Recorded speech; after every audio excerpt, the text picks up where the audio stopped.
Hi everyone, my name is Anna. And this right here, this is a picture of me and one of my good friends, Andrew, from last year. You wouldn't have known it, but that person up there is a much different person standing in front of you today. So, here's my story. Growing up, my parents emphasized certain values. One, they emphasized that you have to work hard. And two, that if you ask for help, that was a big sign of weakness. But even with my parents' aspirations, I still grew up quite awkward. I was shy, insecure in my own body. I didn't think I was smart, and I had a hard time socializing with others. But when I got to college, I knew I needed to change all of that. So I stripped away all that image of my old self, and I created what I believed was supposed to be that perfect student leader image. I joined a club. I created a club. I led a movement for Asian American studies on campus, and I offered a safe space for people identified as lesbian, gay, transgender, and bisexual, and Asian American on campus. But even with all of that inside, I was a mess. And I didn't know how to handle all the pressures from families, friends, schoolwork, regular work, just being a leader in general. And it accumulated to me failing a course. And then I failed another course. And then another one. And I started to get really depressed.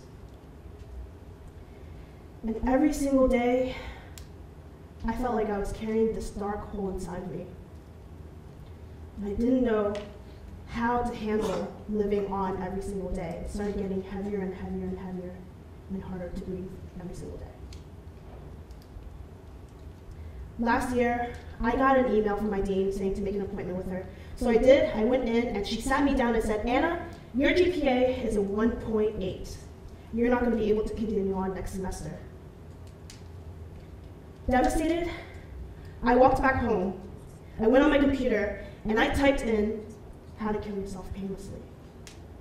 And at that moment, I didn't want to continue on life anymore. Miraculously, though, I was able to step back from my desk, take a deep breath, and say, Anna, what were you thinking? And I knew at that moment I had to reach out to the closest person that I had at that time, Sophia. And that night, I cried to her like I've never cried in my entire life before. And I spilled every single thing that I've been holding on for the longest time. And she told me, Anna, you're going to have to tell someone else about this. So the next day, I went to see my mentors, all of which are amazing people in the Rutgers Student Affairs. And they all said the same thing to me, and they said, Anna, why didn't you come to us sooner?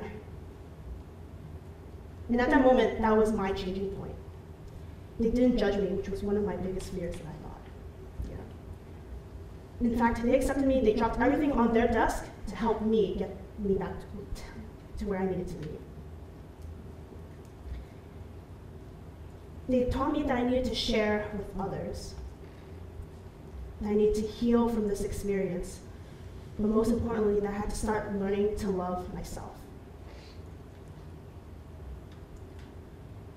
My mentors, Sophia, the few people that I shared the secret with, they all inspired me to become the person that I am standing in front of you today, and to help others that are also struggling with this. So I want to share this quote by one of my role models, Bruce Lee. And he said that real living is living for others. However, I'd also think that, I'd like to add that real living is living for yourself as well. So this number right here, guess what that number is? That was my GPA from last semester. And I wouldn't have been able to get to this point if I didn't ask for help, didn't learn how to ask for help. So I want to ask this question, why? Why did I search this on the computer? In fact, why are so many countless other people searching this on the computer? Why are we asking for help from others? I want to leave this message with you all today. Regardless if you're a student, staff, you're a superhero, or you're just here chilling. that asking for help is okay. We're all human. Thank you.